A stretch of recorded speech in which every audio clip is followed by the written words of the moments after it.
Joining us now, Ed Mullins. He's president of the New York Sergeants Benevolent Association. It's great to see you, Ed. Okay, the nation's largest police union, it's good to see you. The National Fraternal Order Police saying politicians and the media are gaslighting the public, saying that the rising crime, that cops are to blame for that. What do you say to that? I agree with the FOP that the media did not tell the full story. We just heard from the governor. Just last year, they called everything a peaceful protest, but they were riots. They were lighting police cars on fire. They were looting. Cops were injured. The public was injured. And to add insult to injury, in New York, the district attorneys declined to prosecute these individuals. The policies that have been put in place is not just about defunding. It's about allowing crime to grow with a hands-off policy. They have neutered law enforcement across the country with draconian types of policies that are basically put in place to indict law enforcement officers and not the criminals. So I support the FOP in their statement. Sir, I want you to listen to the media here, mocking the idea of defunding the police and violence, and then we're going to listen to victims' families. Let's first watch the media on this. Watch. Democratic cities are in chaos right now. Is this what you want from Joe Biden? And they're going to take your country away, and they're taking down the statues. And crime is rising as they defund police. Oh, my gosh, it's so bad. And they're defunding police. It's like... I think that there are a lot of police unions and GOP operatives that would like for us to believe that this recent crime wave has everything to do with this idea of defunding the police. But guess what, Stephanie? The police haven't been defunded. So this rising crime is not the fault of the movement. It's actually the fault of the police. Okay, a lot of criticism of that. Sit tight, Ed. By the way, the nation's 50 largest cities did cut their police budgets by more than 5%. Listen to the victims' families. Watch this. Go to hell. You can go to hell.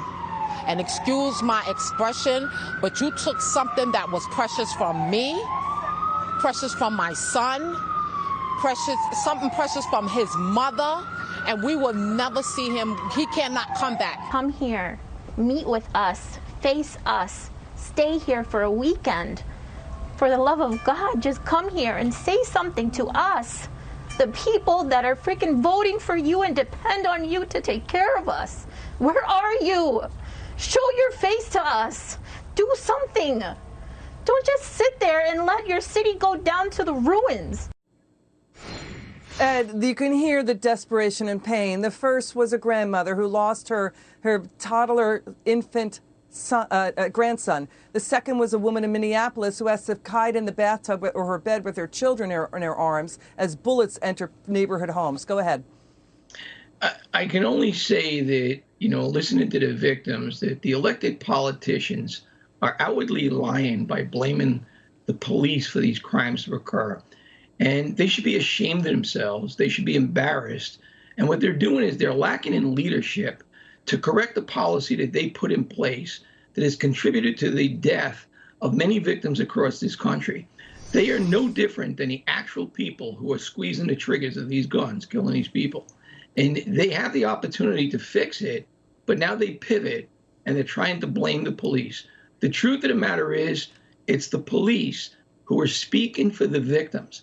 We are the ones picking the bodies up in the street and notifying the families.